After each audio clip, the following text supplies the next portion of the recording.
il y a vraiment 3 projets importants. Le premier, c'est celui qui nous occupe aujourd'hui, c'est les arènes. C'est plus qu'un projet immobilier, c'est vraiment un projet de transformation des méthodes de travail et d'organisation à l'intérieur de la banque et qui, encore une fois, va permettre de réunir des collaborateurs qui aujourd'hui sont sur 5 sites différents, en un seul et même lieu. On a un projet également très important qui va démarrer, c'est la transformation de notre système d'information.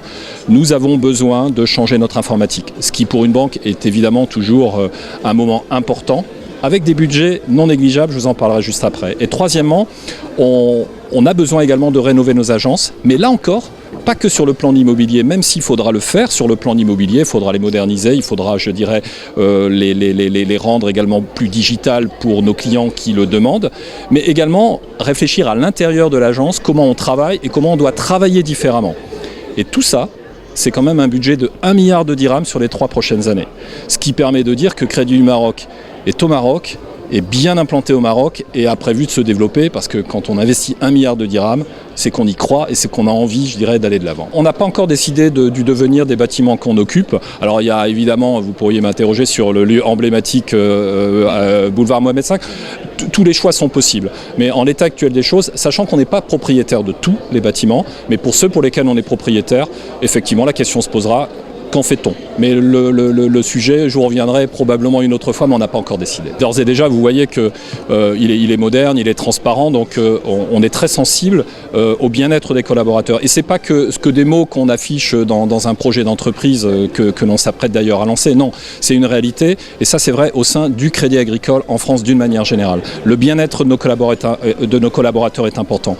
Il faut voir aujourd'hui les conditions dans lesquelles certains travaillent qui ne sont pas des plus confortables. Donc ça c'est quand même important. C'est d'ailleurs pour ça que les collaborateurs sont impatients, parce que quand ils voient cette maquette, ils ont envie très rapidement de pouvoir intégrer. Puis après, comme je l'ai dit, c'est les méthodes de travail.